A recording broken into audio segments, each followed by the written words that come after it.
오늘 우리에게 주시는 하나님 말씀 사사기 7장 4절에서부터 6절까지 봉독해 드리겠습니다. 여호와께서 또 기드온에게 이르시되 백성이 아직도 많으니 그들을 인도하여 물가로 데려가라.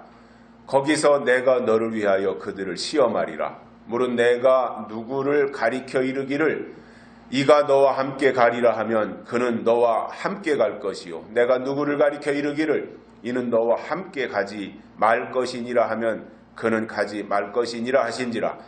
이에 백성을 인도하여 물가에 내려가매 여호와께서 기드온에게 이르시되 무릇 개에 핥는 것 같이 그 혀로 물을 핥는 자는 너는 따로 세우고 또 무릎을 꿇고 마시는 자도 그같이 하라 하시더니 손으로 움켜 입에 대고 핥는 자의 수는 300명이요 그 외의 백성은 다 무릎을 꿇고 물을 마신지라. 아멘. 한 주간 동안도 건강하시고 평안하셨습니까? 제가 한 12, 13년쯤 전에 결혼을 앞두고 있는 한 청년과 이야기할 기회가 있어서 대화를 나누다가 이러한 질문을 했습니다. 왜 결혼하려고 하느냐? 이렇게 물어보니까 머뭇거리며 대답을 하지 못하는 거예요. 물론 사랑하니까 결혼한다고 할 것이고 또 너무 사랑해서 헤어지기 싫으니까 결혼한다라고 그래서 함께 살겠다고 이러한 생각은 나름대로 가지고 있겠지만 제가 물어보니까 생각지도 못했는데 대답하기가 곤란했는지 머뭇거리고 있길래 제가 얼른 사람마다 결혼하는 이유는 다 다르고 차이가 있겠지만 그 중에서 한 가지를 대표적인 것을 꼽는다면 내가 생각할 때는 아마도 행복하기 위해서 결혼하지 않겠느냐 이렇게 말을 하니까 그 친구도 그게 맞다라고 응수를 해왔었습니다. 결혼하기 위해서 행복하기 위해서 결혼합니다. 불행하기 위해서 결혼하는 사람은 아마 아무도 없을 겁니다. 저는 인간의 입장, 사람의 입장에서 종교를 선택하는 것도 그 종교가 가져다주는 행복 때문에 종교를 선택하는 것이라고 저는 이해를 합니다. 결혼을 하든 종교를 선택하든 누구나가 다 행복을 추구하기 위해서 그러한 방향을 정하게 되는데 그렇다면 과연 누가 행복한 사람이겠습니까? 행복한 사람이 누구이겠습니까? 서민으로 살고 있는 우리들의 입장에서 보면 돈도 많이 가지고 있고 재산도 엄청나게 부동산도 소유하고 있는 그 부자들을 바라보면서 저 사람들은 행복하지 않을까 이렇게 생각하겠지만 사실은 그렇지 않습니다. 이론적으로 행복한 사람이라고 하는 것은 모든 것을 다 가진 사람이 아니라 현재 가지고 있는 것에 만족하면서 오늘을 즐기는 사람을 행복한 사람이라고 말합니다. 이론적으로입니다. 재미있는 사실은 국민소득이 올라가면 사람들의 욕구가 커져서 행복 지수는 내려간다는 사실입니다. 의외로 가난한 나라에 살고 있는 사람들이 행복 지수가 더 높고 삶의 만족도가 높다는 겁니다. 참 아이러니한 일인데 저 가난한 나라에 살고 있는 사람들이 오히려 나는 행복하다 이렇게 느끼고 선진국으로 올라가서 모든 것이 잘 제도와 시스템이 잘 되어져 있는 나라에 살고 있는 사람들이 오히려 불행하다라고 생각한다는 거예요. 그래서 가난한 나라의 사람들은 자살률이 거의 없는데 선진국으로 갈수록 자살률이 높다라는 거예요. 2016년도에 문재인 씨가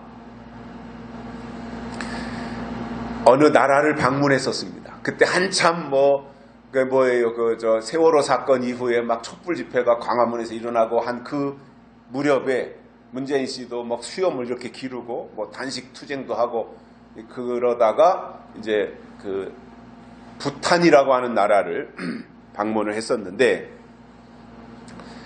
문재인 씨가 그 나라에 가가지고 부탄에 가가지고 부탄 국왕을 만나고 이러면서 부탄이라는 나라는 굉장히 국민들이 행복한 나라구나, 행복지수가 굉장히 높은 나라구나, 이렇게 생각을 하고 그렇게 평가를 해서 그 양반이 우리나라도 부탄처럼 행복한 나라가 됐으면 좋겠다, 이런 비슷한 표현을 했던 적이 있습니다.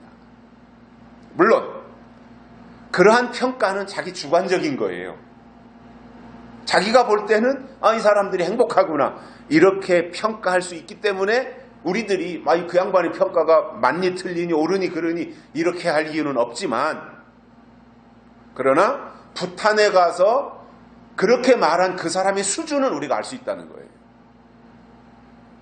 자, 부탄이라는 나라는 저 히말라야 산맥 근처에 위치한, 면적이 우리나라 남한의 절반 정도 되는, 인구수도 80만 명 정도 되는 나라입니다.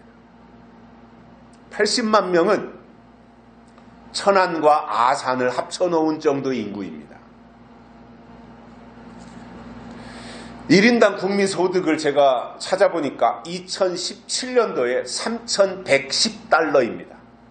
그러니까 우리나라의 9분의 1 수준에도 못 미치는 형편없는 나라입니다. 작년에 유엔에서 각 나라별로 국민들의 행복지수를 조사한 것을 보니까 국민들이 행복하다라고 느끼는 것에 제일 높은 나라가 어디냐면 핀란드예요. 2위가 덴마크, 3위가 스위스입니다. 한국이 62위였고요. 부탄이 95위로 나왔습니다. 그런데 거슬러 올라가서 2011년도에는 부탄이라고 하는 나라가 행복지수가 굉장히 높은 나라였어요. 1, 2위를 할 정도로 우리는 행복하다, 국민들이 행복하다, 이렇게 느끼는 나라에 손꼽히는 정도로 높은 나라였는데, 8년이 지난 이후에 그거를 조사해 보니까 95위로 추락한 거예요. 그래서 그 이유가 뭘까 이렇게 추적해 보니까, 그동안에는 부탄 사람들이 우물 안의 개구리처럼 자기들끼리 모여서 거기에서 그냥 이렇게 바글바글 이렇게 살아가다가 보니까 비교 대상이 없었던 거예요. 우물 안의 개구리처럼 자기들끼리 이렇게 있으니까 그냥 스스로 만족하고 스스로 행복하다고 이렇게 느끼고 살았던 것입니다. 그러다가 인터넷이 발달하면서 부탄이라는 나라에도 인터넷이 보급이 되고 SNS가 다 이렇게 들어가면서 부탄 국민들이 다른 나라 국민들은 어떻게 살고 있나, 이것을 찾아보고 분석하고 비교해 보니까 자기들이 살고 있는 부탄이라는 나라가 너무너무 가난하고 모든 시스템이 제대로 갖춰지지 않은 형편없는 나라라고 하는 것을 알고는 국민들이 우리는 다른 나라와 비교할 때 행복하지 못하다, 이것을 깨닫게 되었다는 거예요. 그래서 95위로 추락을 했다는 겁니다. 교육도 제대로 받지 못하고 또 문명의 혜택도 누리지 못하는 낙후된 나라인데도 불구하고 문재인 씨는 그 나라에 가서 현실은 외면한 채 이상만 가지고 행복한 나라다, 행복한 국민들이다, 이렇게 평가를 한 것으로 보입니다. 현실은 안 보고 이상만 가지고 자기의 어떤 생각만 가지고 그렇게 했다는 거예요. 제가 지금까지 살아오면서 말이죠, 고인이 되신 노무현 씨나 또 현재 대통령으로 일하고 있는 문재인 씨나 이렇게 좌파들의 정치 형태를 나름대로 분석해 보니까 그들은 현실보다는 이상이 앞서는 사람들이에요. 이상이 훨씬 저만큼 앞서가는 거예요. 현실보다. 이게 같이 가야 되잖아요. 현실과 이상이 비슷한 구조로 비슷하게 이렇게 같이 가야 되는데 현실 감각은 저만치 뒤처지고 이상만 앞서가다 보니까 공정이 무너지는 거예요. 공정이 무너져요. 그리고 현실 정치에 죽을 쓰고 있는 겁니다. 현실은 안 보고 이상만 쫓아가다 보니 그렇게 결과가 나올 수밖에 없는 거예요. 구조가.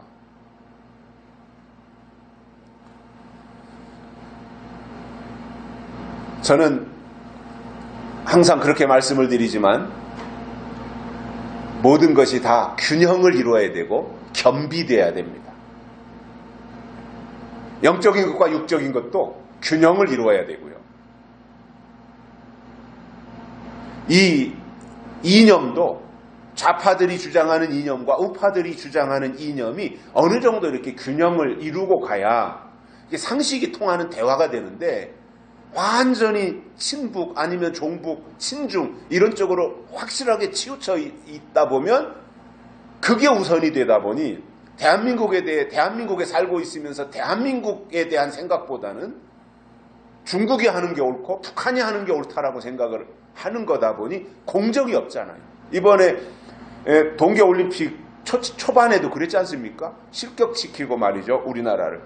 불공정하게 하는 그러한 것들을 보면서도 대한민국의 정치인들이 그렇게 하고 있는 중국을 향해서 저건 잘못한 것이다라고 말하지 못하는 이 얼마나 우리가 볼 때는 어리석다라고까지 생각할 수 있을 정도로 정신 구조를 가지고 있는 사람들이다 그 말이에요.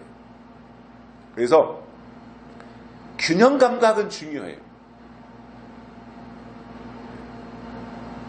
그래야 뭔가 이렇게 상식적인 안목을 가지고 세상을 볼 수 있고 사람을 볼 수 있고 교회를 볼 수 있고 이렇게 되는 거예요. 그래서 신앙은 우리가 교회도 보면 보수적 성향을 가지고 있는 교회가 있고 자유주의적 사고를 가지고 있는 교회가 있잖아요. 보수 성향의 교회, 자유주의적 교회 이렇게 교회를 구분하는데 저는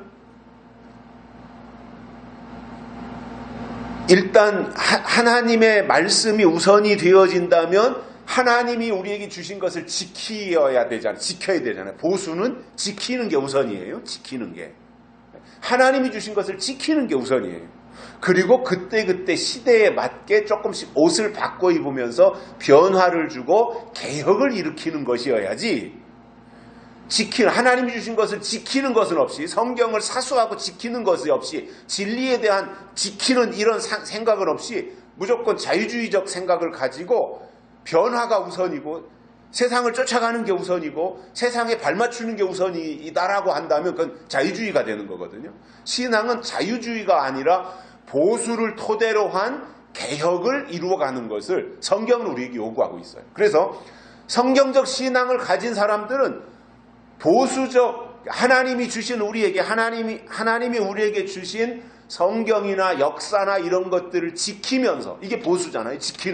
지키면서 그때 시대에 맞게 변화를 주고 개혁을 이루어가는 이것이 신앙의 옳은 방향이라고 한다면 그래서 보수적 신앙을 가지고 있다면 그는 사회적인 어떤 진영 논리에 가서도 국가에 대한 생각을 가질 때도 보수를 바탕으로 해서 필요한 다른 것들을 조금씩 접목을 해서 개선해 나가야지 보수를 부정하고 다른 방향으로 아주 급진적 좌파, 사회주의적 좌파로 간다면 그것은 국가의 정체성을 혼란스럽게 할 수밖에 없습니다.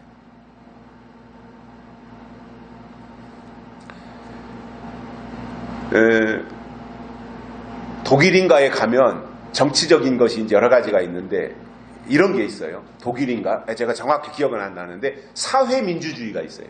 사회민주주의. 그러니까 우리가 사회주의는 공산주의잖아요. 사회주의는. 그런데 정당 중에 사회민주주의가 있어요. 그건 민주주의라는 말이에요. 사회민주주의. 그러니까 모든 것을 이렇게 같이 어떠한 공유하면서 가진 것을 나누면서, 이게 사회주의니까 나누면서 가는 민주주의다 이겁니다. 사회민주주의라는 것은. 이건 좋은 거예요. 그런데 민주적 사회주의가 있어요.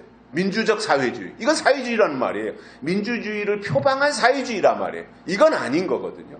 그러니까 교묘하게 이제 말을 가지고 이렇게 선동하는 사람들이 있는데,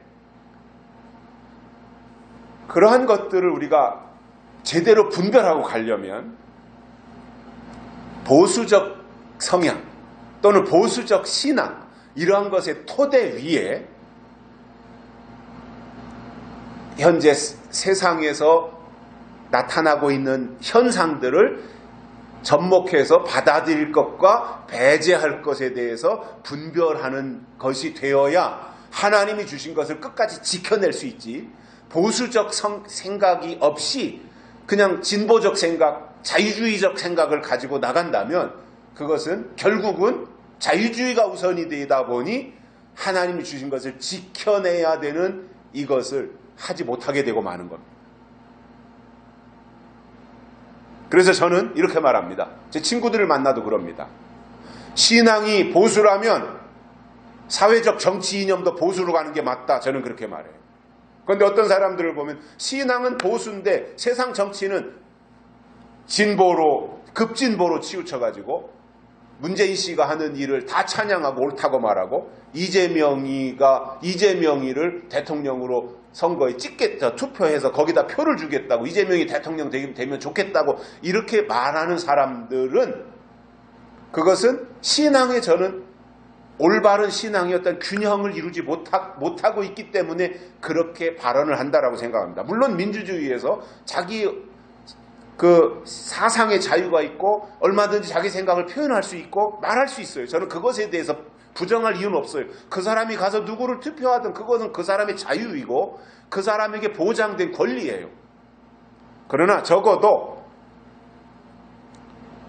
보수 신앙을 가지고 있는 사람이라면 사회적 정치 이념도 보수를 기반으로 해서 중도 보수로 가든 이렇게 가는 것이 저는 옳은 방향이 아니겠는가 하는 아쉬운 마음들을 가지고 있는 것입니다. 그런 친구들을 볼 때.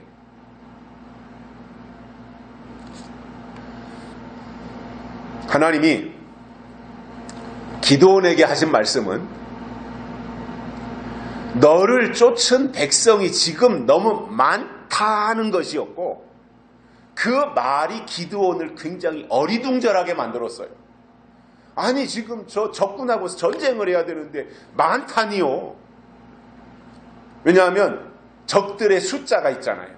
이스라엘을 공격해 들어온 적군들의 숫자가 있는데 그 숫자를 보면은 미디안의 기본적인 군대가 있어요. 미디안은 그때 당시 굉장히 강대한 나라였으니까. 그리고 거기에 아말렉이 합류했어요. 아말렉. 그리고 동방 사람들이 거기에 또 합류했어요. 그러니까 세 개 나라가 연합을 해가지고 이스라엘을 쳐들어왔기 때문에 숫자가 굉장히 많아서 이스라엘이 볼 때는 그들의 숫자가 메뚜기 떼와 같다 이렇게 말하고 있는 거예요.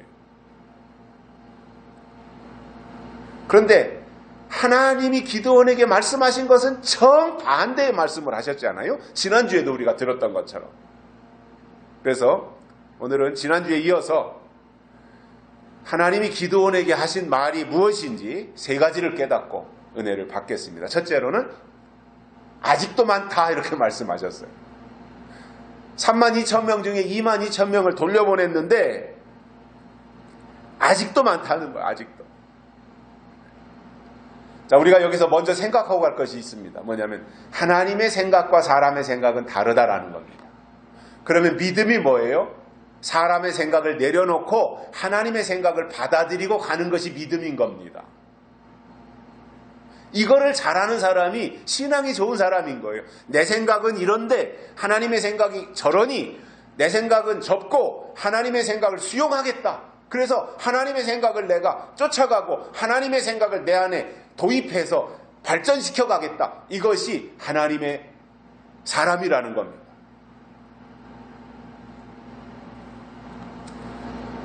저도 그렇고 여러분들도 그렇고 당시 기드온도 그랬을 것이고 그 당시 이스라엘 사람들도 그랬을 것이고 당연히 전쟁을 하려면 숫자가 많아야 된다. 그리고 숫자가 있어야 무슨 큰 일을 행할 수 있지 않겠는가 이렇게 생각했겠지만 하나님에게는 숫자 많은 것이 중요한 것이 아니라 하나님의 마음을 가지고 있는 것이 중요하다라는 거예요.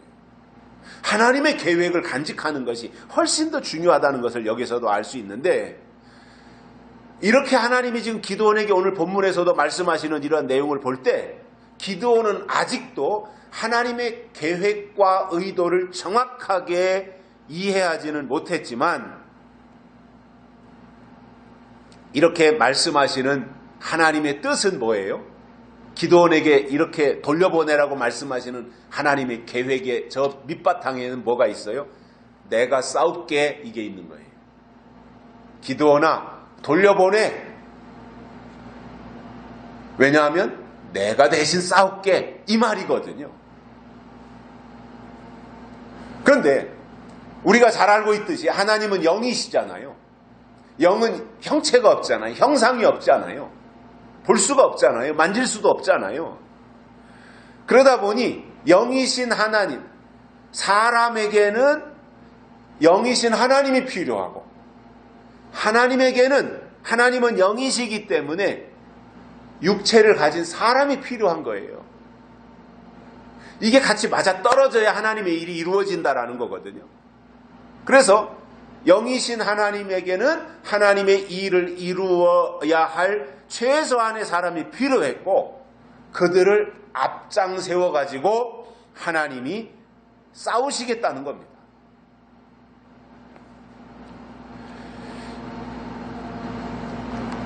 우리가 성경의 많은 곳에서 숫자 많은 것이 꼭 하나님의 일을 이루는 데 필요한 것이냐라고 할 때 그렇지 않다는 결론을 내릴 수 있게 됩니다.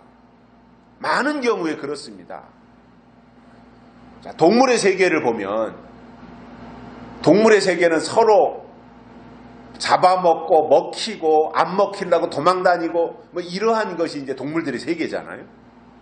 그런데 이 동물들의 세계 가운데서 먹이 사슬에 있어서 저 아래 제일 밑바닥에 있는 것들을 보면은 새끼를 자주 낳고 많이 낳아서 종족을 유지합니다. 이게 신비예요. 먹이 사슬의 저 밑바닥에 있는 것들은 누구를 공격할 수도 없고 누구를 뭐 잡아먹지도 못하고 맨 잡아먹히는 일만 있으니 유지하려면 새끼를 자주 낳아야 되고 기회 될 때마다 낳아야 되고 또 많이 낳아야 돼요. 그렇게 해서 보존을 해야 되는 거예요. 예를 들어서 쥐 같은 경우는 제일 아래에 있는 거예요. 먹이 사슬에서 제일 밑바닥에 있는 건데 매가도 잡아먹고 독수리가 또 쥐 새끼를 잡아먹을 것이고 고양이도 잡아먹을 것이고 살쾡이도 잡아먹을 것이고 이렇게 이 다양한 공격층들로부터 노림수가 있기 때문에 많이 낳아야 되는 거잖아요. 그래야 그것을 보존하고 유지할 수 있는 거지 않습니까? 토끼 같은 경우도 보면 주로 잡아먹히는 동물이에요. 토끼가 뭘 잡아먹을 게 뭐가 있어요? 풀이나 뜯어먹고 있는 거지. 그러니까 잡아먹히는 동물이다 보니 토끼도 보면 한 달에 한 번 새끼 날 수도 있고요. 한 번 날 때마다 여러 마리씩 많이 낳음으로써 종족을 지켜내고 있습니다. 그러나 그 윗단계에 있는 너구리라든가 늑대라든가 이런 중간 단계를 보면 새끼를 한 번에 많이 낳지 않아요. 또 자주 낳지도 않아요. 그냥 적당하게 뭐 낳아야 뭐 2마리를 낳는다든가 3마리를 낳는다든가 뭐 이런 정도로 낳을 것이고 쥐나 토끼나 이런 것처럼 자주 낳지도 않는 거죠. 그것이 한 단계 더 올라가서 최상위 단계로 올라가서 호랑이나 사자들이라고 할 때 그것은 1년에 한두 마리 나을까 말까 한 거죠. 그래도 천적이 없으니 잡아먹힐 일이 없으니까 다 살아남는 거예요. 적절하게 개체수가 다 유지되는 거예요. 만약에 사자나 호랑이가 토끼나 쥐처럼 수시로 많이 낳는다면 이게 먹이 사슬의 관계가 유지되지 않는 거죠. 그러니까 멸종하는 거예요, 그거는. 왜냐하면 먹이 사슬의 밑단계에 있어서 잡아먹어야 되고 또 그 윗단계가 또 그 윗단계 놈이 그 밑에 단계를 잡아먹어야 되고 그 밑에 단계가 저 밑바닥에 있는 걸 잡아먹어야 되고 그렇게 해서 개체수가 다 유지되고 가는데 토끼나 쥐는 1년에 한 번 한 두세 마리 낳고 말고 호랑이나 사자가 새끼를 잔뜩 낳는다면 아마 벌써 멸종했을 거예요. 사자나 호랑이는. 먹을 게 없으니까. 그런데 이게 먹이 사슬 관계가 잘 이렇게 적절하게 유지되어 오다 보니까 지금까지도 창조 이후로 수천 년 동안 그 관계가 쭉 유지되어 오고 있는 거예요. 무너지지 않고. 이런 논리로 볼 때 새끼가 많다, 숫자가 많다라고 하는 것은 저 밑바닥에 쥐에 해당하고 토끼에 해당하고 고라니 정도에 해당하는 정도일 뿐이지 또 이 숫자가 많다고 하는 것은 귀하지 않다라는 뜻도 된다는 거예요. 그러므로 우리가 이런 논리를 교회에 적용하고 우리 신앙에 접목해 볼 때 많으냐 적으냐의 숫자 노름을 할 것이 아니라 장성했느냐? 하나님의 뜻을 아느냐? 아니면 예언의 말씀을 가지고 있느냐? 이런 것을 더 중요하게 생각해야 먹이 사슬의 윗단계에 있는 사람이라고 볼 수 있다는 겁니다.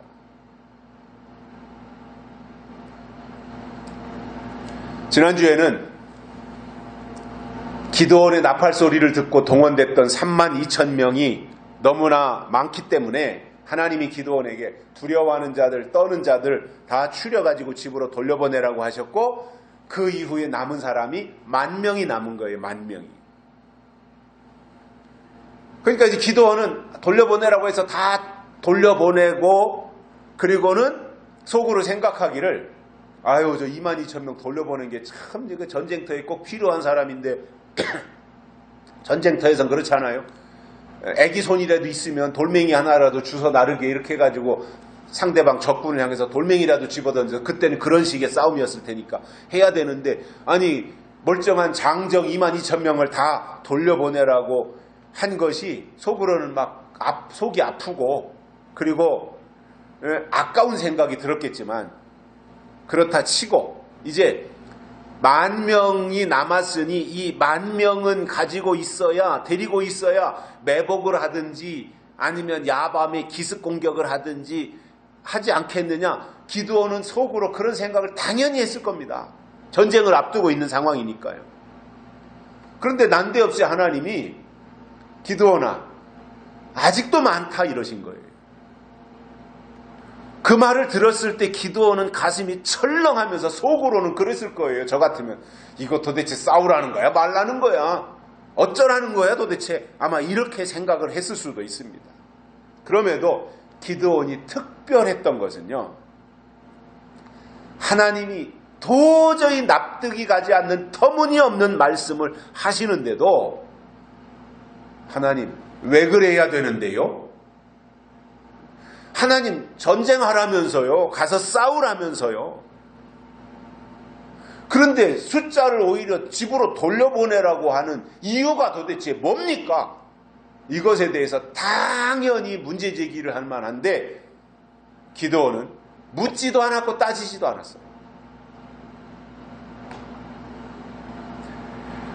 사람들은 거의가 그런 것 같아요. 저도 그렇고 하나님이 만약에 야 이렇게 해 아니면 야 저렇게 해 너 그렇게 하지 말고 이렇게 해 만약에 하나님이 그렇게 말씀하신다면 하나님 명령하실 것이 아니라 왜 그렇게 해야 되는지 이유부터 설명해 주세요. 그럴 거 아니겠어요?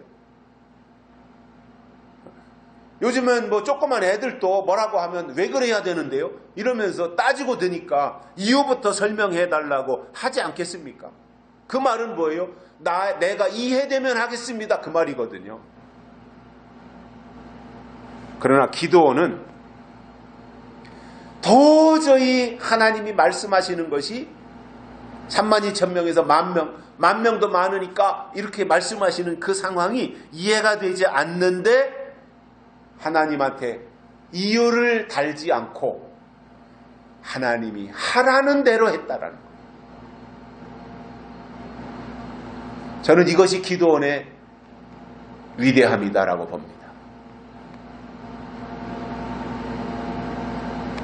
아브라함도 보면 내 본토 친척 족속 아비집을 떠나 내가 네게 지시할 곳으로 가라고 하셨을 때 지시하시는 곳이 어딘지 몰랐어요. 아브라함은.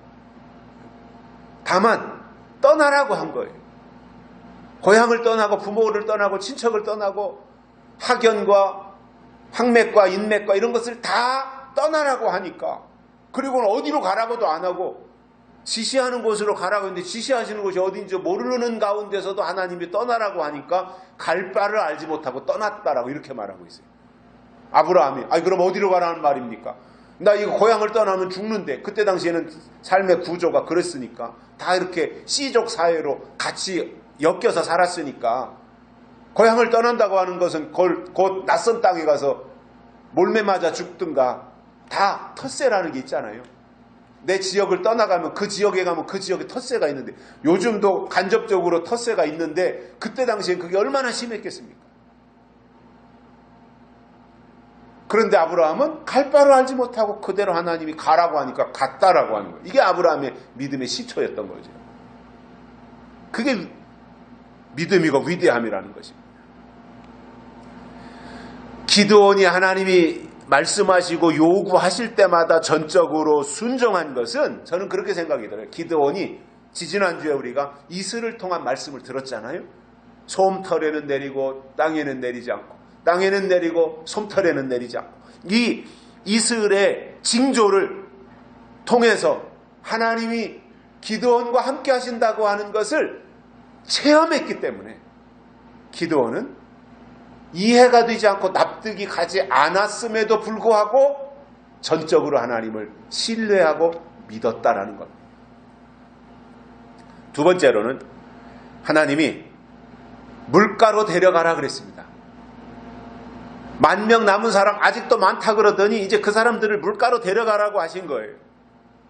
이 의도는 뭐예요? 아직 구체적으로 기드온에게 말씀하시지 않았지만 여기까지 보면 10,000명도 많다고 하셨으니 10,000명 가운데서 추리시겠다 이거예요. 그래서 물가로 지금 데리고 가라고 하신 겁니다. 성경에 보면 목동이 양떼를 이끌고 물가로 가서 목을 축이게 하는데, 이때 물가는 양들로 하여금 쉬게 하고 물을 마시게 하는 용도로 사용한 것이니까 그것은 뭐 다른 이유가 없는 거죠. 양떼를 데리고 물가로 갔다. 이것은 순수한 목적으로 양들로 하여금 물을 마시고 쉬게 하기 위한 목적이었던 거죠. 시편 23편에 보면은 여호와는 나의 목자시니 내게 부족함이 없으리로다 이렇게 말씀하고 있는데, 그 이유가 뭐냐면 푸른 초장 잔잔한 시냇물가로 인도하시기 때문이다 이렇게 말씀하신 것을 볼 수 있습니다. 다윗은 시편 23편에서 두 가지를 강조했는데, 하나는 푸른 초장으로 인도하신다는 것과 또 하나는 잔잔한 시냇물가로 데리고 가신다라고 하는 이 두 가지인데, 푸른 초장은 양들이 먹는 꼴, 말씀을 말하고, 물가는 성령의 은혜를 의미하고 있는 거예요. 그러므로 하나님 편에서 믿음 생활을 잘한다면 세상에서 성공, 세상에서 부귀영화, 세상에서 출세, 세상이 주는 물질, 세상의 복, 이런 것을 요구할 것이 아니라 하나님이 때를 따라 주시는 말씀과 성령의 생수가 끊이지 않도록 속에서 솟아오르는 이것이 성경이 말하는 진짜 복입니다.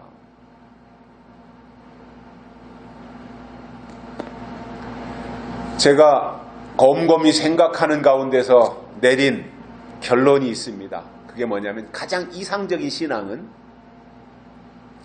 예언의 말씀으로 풍족해져서 부족함이 없고 또 성령의 은혜로 채워져서 목마름이 없는 상태. 이것이 가장 이상적인 신앙의 모습이 아니겠는가? 이렇게 생각을 해봤습니다. 특히 은혜라고 하는 거 있잖아요. 은혜. 하나님의 은혜. 이것은 사람을 변화시키는 에너지가 있는 거예요. 하나님이 우리에게 주시는 은혜는 그 속에 하나님의 에너지가 담겨져 있는 거예요. 그래서 마음과 생각 속에 하나님의 것으로 채워지도록 하시는 힘이 담겨져 있는 것입니다. 그렇게 볼 때 하나님의 약속과 하나님의 은혜가 담겨진 설교는 조용하게 한다고 할지라도 지루하지 않아요. 왜냐? 그 속에 담겨진 내용, 하나님의 뜻, 하나님의 요구, 하나님의 말씀, 하나님의 약속, 하나님의 명령, 하나님의 계명, 이런 것들이 무엇인지에 대해서 설명이 되기 때문에, 그리고 깨달아지기 때문에 조용조용히 한다고 할지라도 지루하지 않고 오히려 말씀을 더 사모하게 되니까 그 속에 하나님의 말씀이 차곡차곡 채워지고 쌓이게 되는 겁니다. 저는 현장 예배에 나와서 하나님의 말씀을 듣든지 아니면 유튜브나 밴드를 통해서 전달되는 온라인 예배를 통해서 말씀을 듣든지 우리의 말씀을 믿음으로 들으시는 모든 분들의 심령 속에 하나님의 남다른 은혜가 채워지시기를 바랍니다. 말씀을 통한 은혜가 진짜인 겁니다. 하나님이 주시는 예언의 말씀 속에 담겨진 하나님의 은혜가 진짜인 겁니다.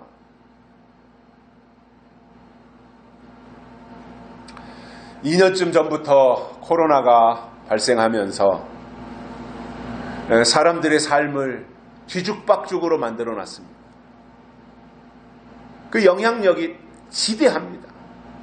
교회는 말할 것도 없고 학교도 그렇고 직장도 그렇고 이게 어떻게 해야 될지 모르는 이 뒤죽박죽된 상황 속에서 긴장하고 사는데 그런 가운데서 사람들이 만나면 한결같이 하는 말이 건강이 최고다 이런 말을 합니다. 물론 그전부터 그런 말은 해왔지만 더더욱 최근에는 그러한 말을 많이 듣게 되는데 오늘 아침 통계를 보니까 우리나라에서 발생한 코로나 확진자 숫자가 10만 4,829명입니다. 오늘 아침 발표한 거니까 어제 검사한 숫자죠. 어제는 토요일 주말이었습니다. 많이 검사 안 했는데도 불구하고 10만 4,829명이에요. 그리고 사망자가 51명입니다. 주말인데도 폭증하고 있는 겁니다.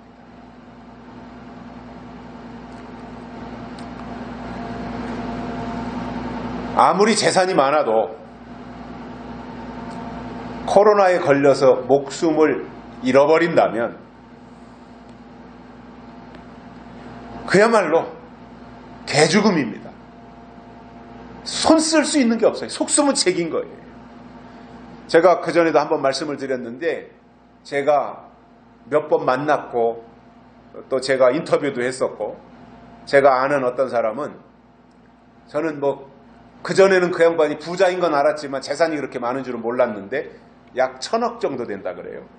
저보다 나이는 한 2살 정도 위였는데 아주 보통 구두쇠가 아니에요. 재산이 그렇게 많은데도 얼마나 그냥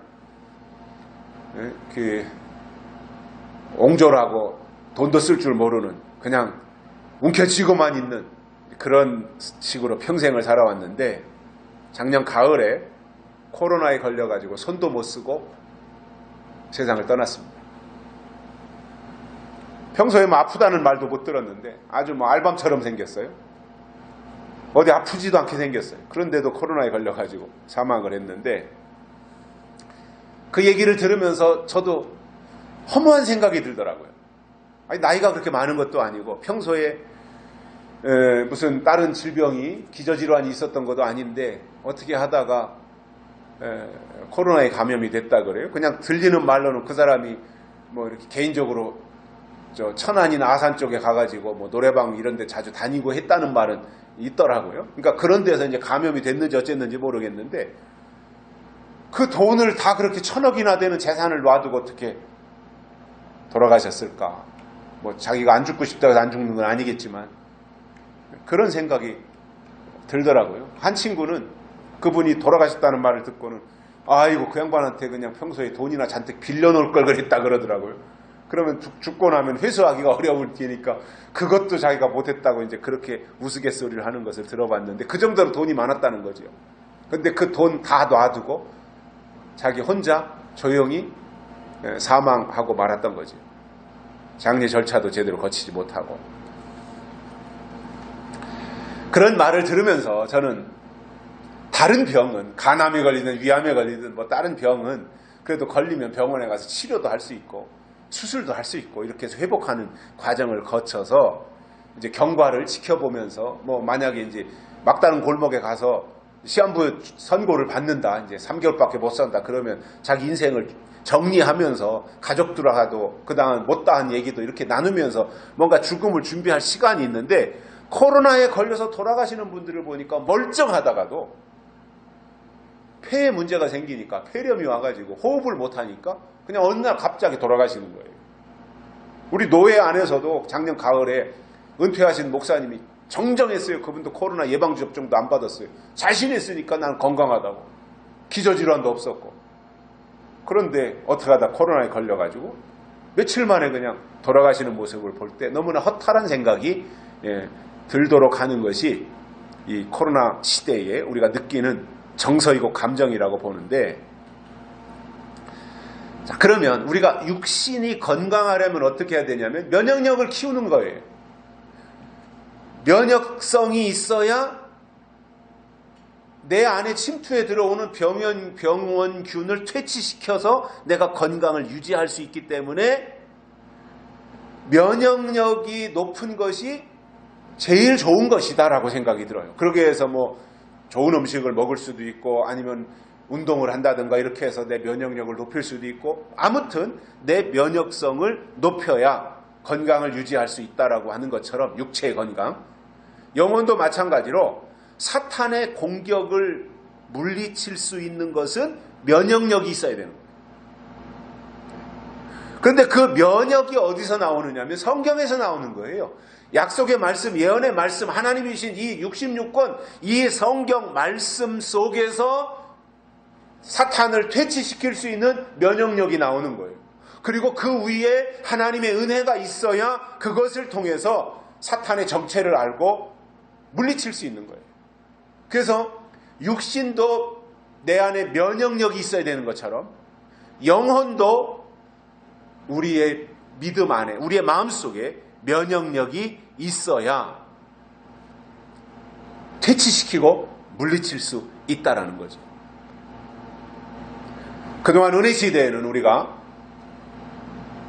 방언을 한다든가 예언을 한다든가 이런 것이 하나님이신 은혜라고 생각을 했던 거예요. 그런데 지금은 요한계시록에서 나오는 예언의 말씀을 통해서 은혜를 받는 것이 하나님이 주시는 은혜라는 말입니다. 때가 지나간 것은, 이미 다 과거로 흘러간 것 속에서는 은혜 나오지 않아요. 그것은 그냥 말로만 은혜, 형식적인 은혜, 이렇게 뭔가 가공해가지고 은혜인 것처럼 위장된 은혜이지, 실질적인 하나님이신 은혜는 지나간 것이 아니라 현재 있는 것, 아니면 앞으로 우리에게 주실 것을 통해서 하나님이 우리에게 내려주시는 것이 은혜라는 말입니다.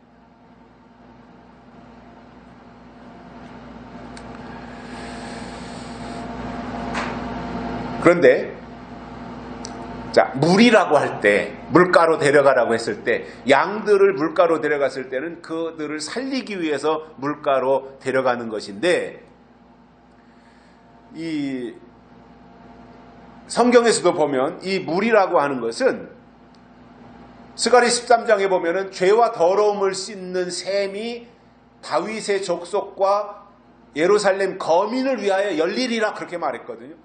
그러니까 죄와 더러움을 씻는 샘물이 있다라는 거예요.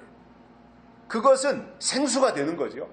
나를 목욕시킬 뿐만 아니라 마실 수 있는 샘물이 되는 거잖아요. 그래서 죄와 더러움을 씻는 샘이 다윗의 족속과 예루살렘 거민을 위하여 열리리라고 했을 때 그 샘이 뭐냐면 이 땅에 오실 예수 그리스도를 의미한 거예요. 그리고 그분이 주시는 물을 통해서 우리가 회개하고 죄사함을 받을 수 있고 죄 씻음을 받을 수 있고 그 물을 생수로 공급받을 수 있게 된다라는 말입니다. 반대로 요한계시록 8장에 보면은 횃불같이 타는 큰 불이 강과 물샘에 떨어짐으로 쑥물이 되었다 이 말이 나옵니다. 똑같은 물인데 쑥이라는 이름을 가진 별이 그 물에 떨어지니까 그 물이 쑥물이 되었다라는 거예요.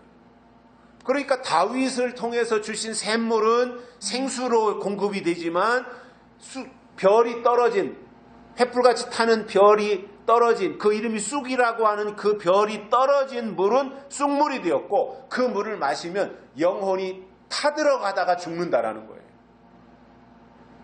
그래서 이게 생수냐 동물이냐 쑥물이냐 이것을 분별할 수 있어야 됩니다. 그것이 하나님이 추려내시는 방법이라는 거예요. 물가로 데려가셔서 추려내시는 방법이라는 거예요.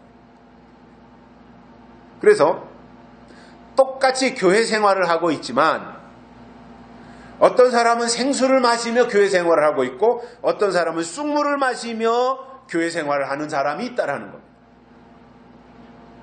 생수를 마시면 영혼이 살지만 쑥물을 마시면 영혼은 죽고 만다라는 것입니다. 그러므로 물이라고 해서 다 똑같은 물이 아니라 또 설교라고 해서 다 똑같은 설교가 아니라 목마른 영혼을 해갈해주는 살리는 설교가 있는 반면에 영혼을 황충이에게로 인도하는 쑥물 설교가 있다는 거예요. 그것을 분별해야 되고 하나님은 물 마시는 것을 통해서 추려내신다.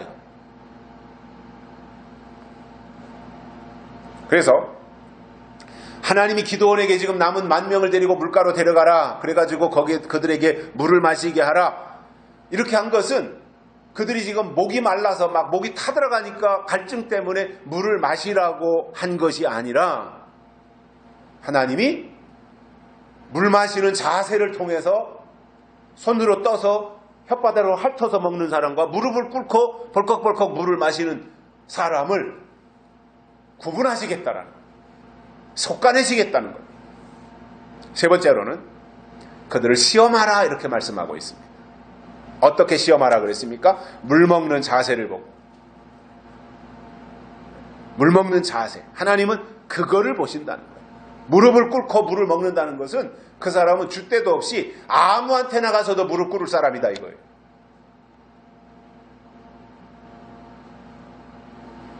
그래서 하나님은 따로 그러니까 손으로 물을 떠가지고 혓바닥으로 핥아서 먹는다라고 하는 것은 어떤 순간에도 긴장의 끈을 놓지 아니하고 주변을 살피면서 이렇게 물을 마시는 그러한 자세를 말하는 거잖아요. 그러니까 이것은 물가로 데려가서 물을 마시게 한 것은 하나님이 그들을 시험하시겠다라고 하는 의도였다라는 겁니다. 성경에 보면 시험이라는 단어가 두 가지 용도로 쓰였습니다. 하나는 테스트입니다. 이건 진짜 시험을 말합니다. 테스트한다 그러죠. 시험입니다. 다른 하나는 템테이션입니다. 유혹입니다. 유혹. 그런데 성경에는 이 템테이션, 유혹이라는 것도 시험이라는 단어로 쓰고 있습니다. 자, 그러면 하나님은 우리를 유혹하시는 분이 아니라 테스트, 시험하시는 분이라는 거예요. 그런데 마귀는 반대로 우리를 유혹한다는 거예요. 자, 그러면 하나님이 우리를 시험하실 때는 우리를 강하게 하시기 위해서 우리를 시험하세요. 그러나 마귀가 우리를 유혹하는 것은 무너뜨리기 위해서 우리를 유혹한다는 거예요. 그래서 유혹하는 시험이냐 테스트하는 시험이냐, 이것을 우리가 잘 분별할 수 있어야 되는데, 하나님이 지금 기도원을 통해서 10,000명을 물가로 데려간 것은 유혹하려는 것이 아니라 테스트, 시험하려고 하는 것이었다, 그 말입니다. 그래서 하나님이 특별한 사람에게 어떠한 사명을 맡기실 때는 반드시 테스트부터 하세요. 어떤 사람이냐, 네가 이것을 감당할 사람이냐 감당 못할 사람이냐, 이것을 테스트부터 하시는데, 그래서 믿음이 좋다고 하는 것은 순간순간 하나님의 인도함을 받으며 테스트를 통과하는 것을 말합니다. 그런 가운데서 우리가 성경을 통해서 이해할 수 있는 것이 뭐냐면, 하나님이 시험하실 때 그리고 사탄이 유혹할 때 차이가 있다라는 거예요. 하나님이 시험하실 때는 육의 문제로 육을 어렵게도 하고 욥처럼 그렇게 나타나기도 하지만 결국은 육신을 통해서 영을 시험하고 믿음을 시험하는 거예요.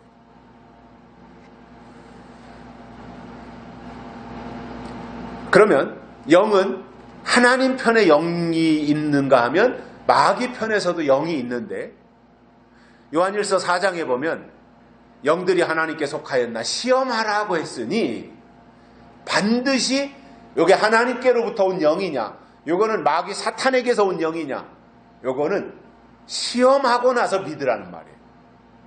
대개 사람들은 믿기부터 하려고 그래요. 믿고 나서는 시험을 못합니다. 그러나 시험부터 해야 돼요. 이게 하나님께로부터 온 영이냐, 하나님께 속한 영이냐, 이건 사탄에게 속한 영이냐, 이거를 시험하고 나서 사탄에게서 온 영이거든, 이거는 쫓아내버리고 하나님께로부터 온 영이면 그것은 받아들이는 거예요. 이 상태를 요한 사도가 영들이 하나님께 속하였나 시험하라 이렇게 말씀했던 것입니다. 그리고 하나님은 영적인 것으로 다가오셔서 시험의 과정을 통과하면 육신을 잘되게 하시는 것이고, 마귀 사탄은 육신의 문제를 가지고 접근해서 영을 잘못되게 만드는 정반대의 상황을 설명하고 있는 것입니다. 기도는 하나님이 요구하실 때 그 내용이 납득이 가지 않았지만 그대로 수용했습니다. 그대로 받아들였습니다. 저는 사사기를 통해서 이번에 기드온을 집중적으로 만나면서 사실상 그 전에 제대로 알지 못했던, 구체적으로 알지 못했던 기드온이라는 사람의 신앙에 대해서 매력을 느꼈어요. 아, 기드온이 이런 정도의 신앙을 가지고 있는 사람이었구나. 기드온은 하나님을 이렇게 신뢰한 사람이구나. 그러면서 기드온은 하나님과의 관계를 이렇게 유지했구나. 기드온을 보면은 말이죠, 때로는 꼬치꼬치 하나님 앞에 따지기도 하고, 또 하나님한테 확인을 하고, 어떤 때는 하나님한테 조건을 붙이기도 하고, 이렇게 하나님을 기드온이 쥐락펴락한 사람이에요. 그리고는 그렇게 해서 하나님의 함께 하시는 임마누엘의 하나님, 역사하시는 하나님을 다 징조를 통해서 꼼꼼하게 확인하고 난 이후에는 이유 붙이지 않고 하나님을 전적으로 지지한 사람이 기드온이었습니다. 결론으로 기드온이 하나님의 명령대로 따르는 데는 많다고 하시면 거기에 맞춰서 조절하고, 물가로 데려가라고 하시면 물가로 그대로 데려가고, 물을 마시게 하라고 하면 물을 또 마시게 하고. 저는 하나님의 약속을 바라보면서 신앙생활을 하시는 모든 분들이 기드온과 같은 신앙적 자세를 가졌으면 좋겠고요. 결국 기드온은 하나님께 순종하기 위해서 이유를 달았던 겁니다. 반항하기 위해서 이유를 단 것이 아니라 순종하기 위해서 이유를 달았던 겁니다. 그래서 하나님의 선하신 뜻, 기뻐하신 뜻, 온전하신 뜻이 무엇인지 분별해서 그것을 이루어드리는 일에 기드온처럼 쓰임받게 되시기를 주의 이름으로 축복합니다. 살아계신 하나님 아버지 감사합니다. 오늘 또 우리를 불러주시고 하나님의 말씀을 듣게 해주셔서 감사를 드립니다. 오늘 주신 말씀 그대로 우리가 믿고 따르면서 기드온에게 하신 말을 기드온이 그대로 이행했듯이 우리도 하나님의 말씀을 순종하며 따를 수 있는 믿음의 사람들 되게 하시고 이러한 기드온을 통해서 주시는 말씀을 우리가 듣고 깨달음으로 우리의 믿음의 고도를 더 끌어올릴 수 있도록 은혜를 베풀어 주옵소서. 다시 오실 예수님의 이름으로 간절히 기도드리옵나이다. 아멘. 찬송가 539장 부르시겠습니다. 539장 1절과 4절 부르시면서 헌금 드리시겠습니다. 이 몸의 소망 무인가 우리 주 예수뿐일세. 우리 주 예수 밖에는 믿으리 아주 없도다. 굳건한 반석이시니 그 위에 내가 서리라. 그 위에 내가 서리라. 4절이여 바라던 천국